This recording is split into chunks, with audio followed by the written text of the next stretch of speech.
अस्सलाम वालेकुम दोस्तों, I welcome you all in this channel. उम्मीद करता हूँ आप सब लोग खैर आफियत से होंगे।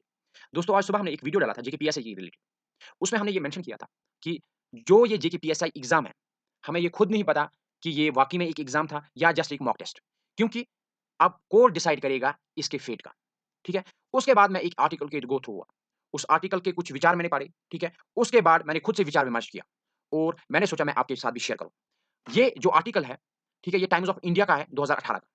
और टीओआई का अगर ये आर्टिकल है, ये मैं आपके साथ शेयर कर रहा हूँ। आप ऐसे देखिए, STF cracks UP PCL exam leak case.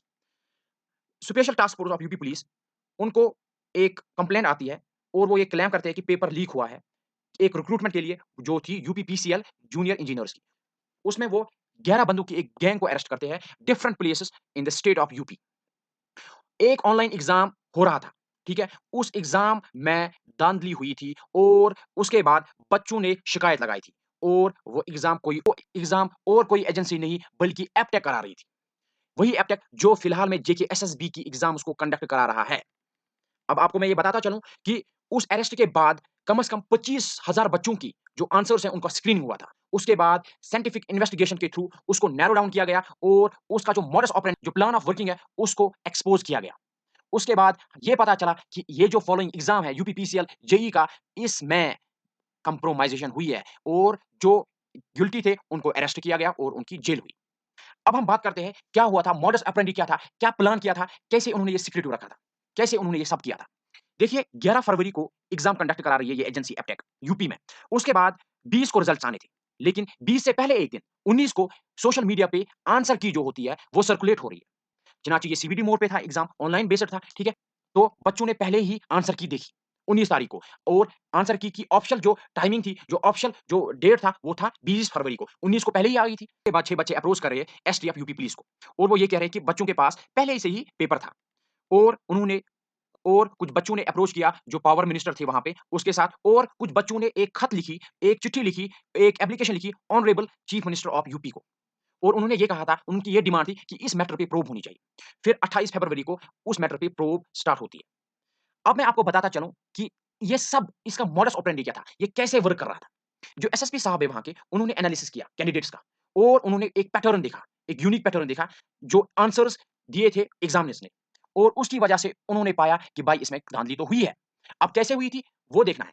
अब ऑनलाइन और ऑफलाइन में भी धा इसमें 2 प्रकार की धांधली हुई थी, एक ऑनलाइन, एक ऑफलाइन। जो ऑफलाइन थी, वो दूसरे एग्ज़ाम में हुई थी सेकंड शिफ्ट में, लेकिन फर्स्ट शिफ्ट में जिसकी मैं बात कर रहा हूँ, इसमें ऑनलाइन सिस्टम पे धांधली हुई थी।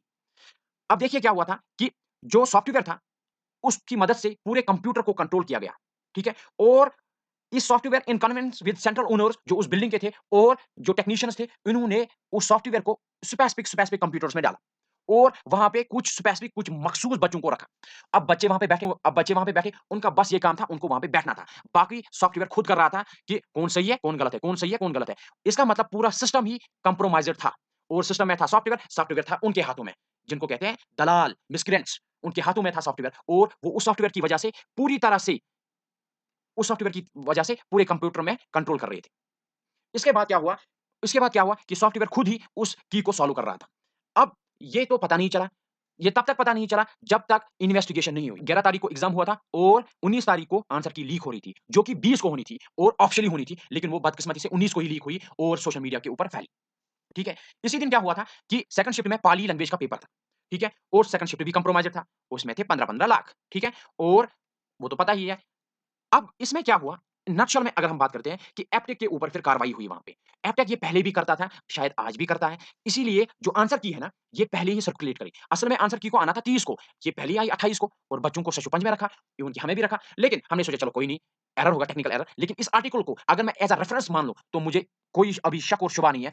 एट लीस्ट मैं मैट्रिक्स तो फ़ॉर्म कर सकता हूँ कि क्या हुआ होगा उस दिन भी 28 तारीख को, ठीक है? तो इन नटशल मैं यही कहूँगा कि हर बच्चे को आवाज़ उठानी है, उसको अभी यूनाइट होने की ज़रूरत है, ठीक है? मैंने ये भी कहा था कि जो भी सपोर्ट हम प्रोवाइड कर सकते हैं, वी विल प्रोवाइड यू, ठीक है? क्योंकि मैं भी एक एस्पिरेंट हूँ पिछले 2 सालों से, ठीक है, एग्ज़ाम दे रहा हूँ। ऑलरेडी मैं एग्ज़ाम हॉल में क्वालिफाइड हूँ, ठीक है? लेकिन उस पे भी कोर्ट का स्टे है और इस बार भी जेकेपीएसआई में मेरे एट लीस्ट उतने मार्क्स हैं कि मैं एक सीट ले सकता हूँ, ठीक है? लेकिन फिर भी मैं ये कह रहा हूँ कि नहीं, अगर ये गलती है, अगर ये स्कैम है, इसको एक्सपोज़ करना है। इसको एक्सपोज़ करना है और किसी भी एक बच्चे के साथ भी नाइंसाफ़ी नहीं होनी चाहिए, ठीक है? हमें पता है एक भी बच्चे के साथ नाइंसाफ़ी नहीं होनी चाहिए, ठीक है? इस वक़्त हमें यूनाइट होने की ज़रूरत है, ठीक है? मैं उम्मीद करता हूँ आपको इस वीडियो के थ्रू एक मैसेज तो आया होगा कि कैसे ये स्कैम करते हैं, ये एपटेक वाली, ठीक है? कैसे कंप्रोमाइज़ करते हैं ये सिस्टम को, ठीक है? आपने रिसेंटली भी देखा होगा कि किसी बच्चे की 128 बन रही है, ठीक है? मुझे उसके बारे में उतनी नॉलेज नहीं है, वल्लाह वल्लाह आलम, खुदा बेहतर जाने, ठीक है? लेकिन मैं अभी ये कह रहा हूँ कि हमें यूनाइट होने की ज़रूरत है, इस वक़्त यूनाइट होने की ज़रूरत है। बाकी अगर वीडियो अच्छा लगा तो वीडियो को लाइक कर देना, चैनल को सब्सक्राइब कर देना। मिलते हैं अगली वीडियो में, तब तक के लिए अल्लाह हाफ़िज़।